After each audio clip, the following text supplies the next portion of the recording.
Welcome. This is Intro to Law 101. Legal education is a superpower. Let's activate. All right, this is lecture 4, discussion on legal reasoning and case law. So what is legal reasoning and case law? They are the backbone of legal arguments and court decisions. So let's jump into and break down each one specifically, okay?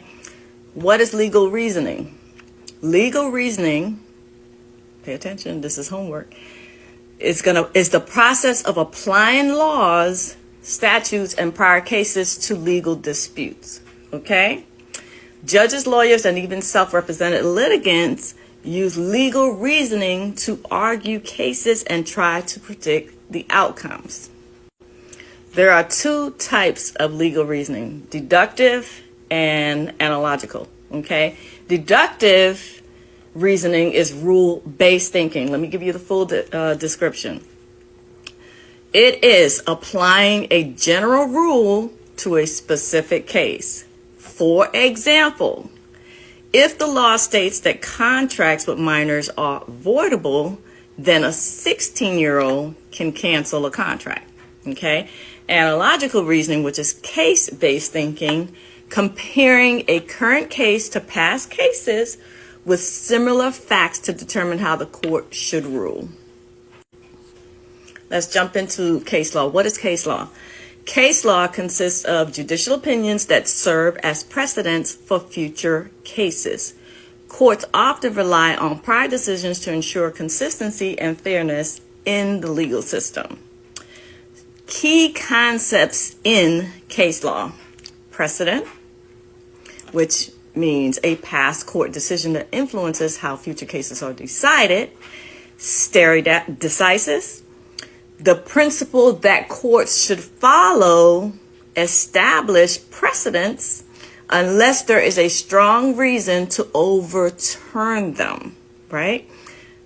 Binding versus persuasive authority, which means higher court decisions within the same jurisdictions are binding, while decisions from other jurisdictions or lower courts are persuasive but not mandatory.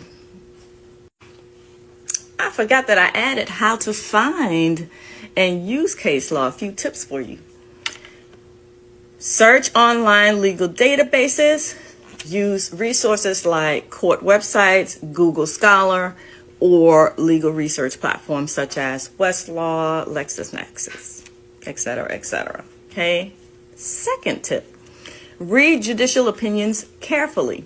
Focus on the court's reasoning, the rule applied, and the final decision. And 3, apply the holding to your case. Identify cases with similar facts to strengthen your argument. A final tip. Legal reasoning and case law are powerful tools for making strong legal arguments. Whether you're in court or advocating for yourself, understanding how laws are interpreted will give you an edge in navigating the legal system. Keep learning, keep reasoning, and use case law to your advantage. There will be 2 parts to your homework, and each part must be in its own new comment. Okay? Part 1, answer the question in a comment, in a new comment. Part 2, answer that question in a new comment also. The discussion section, the discussion board, is for homework. Do not discuss anything else outside of the homework questions. And part 2, homework question, comes from the text, the book, The Law Revolution, which you can get from, order your copy so you can keep up with the future lectures on aneliasutton.com/easy. All right. That's it for this lecture. I'll see you in the next class.